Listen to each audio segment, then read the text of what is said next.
What's up, baseball friends? It's Tom. Thanks for clicking on this video.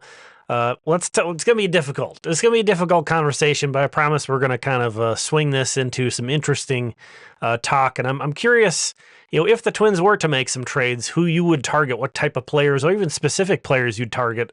We'll get to that in a sec. But first off, let's talk about this. We've got Byron Buxton trade rumors. Joe Ryan, Pablo López, coming from ESPN, Kylie McDaniel, and Jeff Passan.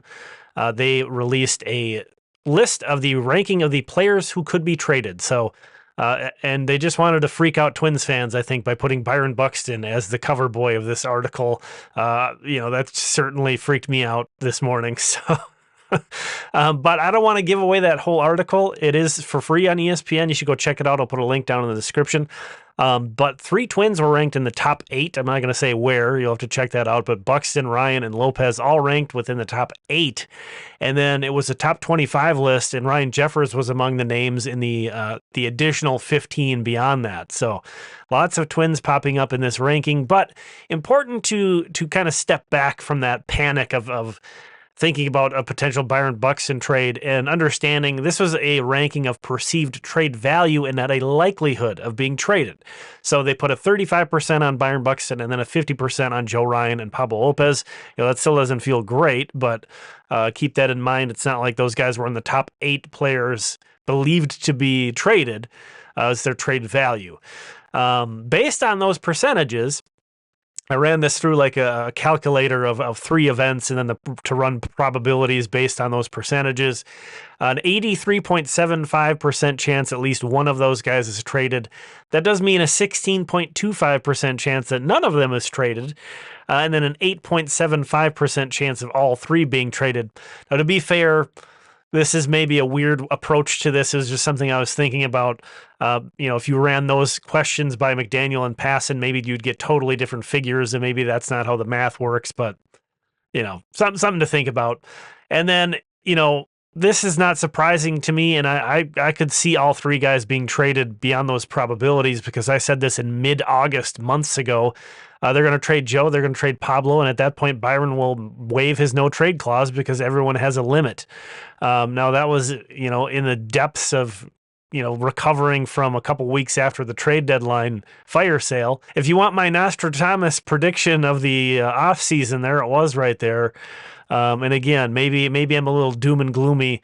So let's pivot that to maybe a more interesting, a more positive way to talk about these conversations. And that's, who's going to come back in one of those trades? Because as I put here, yes, the motivation is to reduce payroll, and that sucks. Yes, we love these guys, and I think I put in that post, these are 3 of the most enjoyable Twins players to follow of the last 20 years. But on a plus side, these guys would bring back a ton. They would bring back a ton. Each of them has excess value to what their contracts look like. And, especially if teams are comparing what a free agent is going to look like compared to potentially trading for one of these guys. And the free agents are also typically on the older side. So the Twins could get a ton if they deal, one or, potentially all of these guys. But what would they even want? That's what help me kind of figure that part out. That's what I'm curious on your end. If the Twins are trading those guys, what are you targeting? Are you targeting MLB help? Are you that's cheaper and has more years of team control? Or are you going prospects? If you're going prospects, are you targeting guys in like AA, or is more like a Eduardo Tait target who is in low A but is like a top 100 prospect, very well regarded? Who would you target? I put there that the minor league system could always benefit from a boost. The Twins are a team that basically has to develop from within, especially with the way they're being run right now. But the system is already really well regarded, and you've had some guys debut, like a Luke Keeschel who came up and looked good. So it's like, it's not like that's a weakness that you would really need to address. It could, it's not going to be a problem to make that even better, but would they target young, affordable MLB players with multiple years of team control? And I have a name that I want to throw out there. that I've been thinking about a lot, and that's Mason Wynn, shortstop of the St. Louis Cardinals, a 2025 Gold Glove shortstop, one of the best defensive players in all of baseball. The Twins have been talking a big game about wanting to get better on defense. If you ask me how I think that might look, I think that might look like going after someone like Mason Wynn.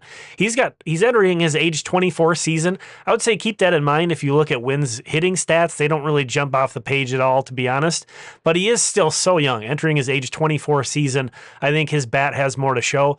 And if you think about the truly elite defensive players, a lot of them don't hit a ton. So it would be really hard to find anyone who can bring you as much value defensively at shortstop as Mason Wynn and provide, above average offense. I think it's possible he gets there in the next couple seasons, but he's not there yet, to be completely honest. He does have 4 more years of team control as well. So this is a guy who's going to be around for quite a bit longer if you were to add him. This would allow the Twins to move Brooksley to second base and Luke Keeschel potentially either to the outfield or first base. I think you can get away with Brooksley at shortstop, and I think you can get away with Luke Keeschel at second base, but you cannot get away with putting them both in your middle infield. That's just not going to be a good defensive middle infield. You would need, if those guys stay at those positions, you would need to surround them with a very good rest of your infield. And right now, having both of those guys locked into those spots, I think there's very little hope, in my opinion, for the Twins to have a good defensive infield.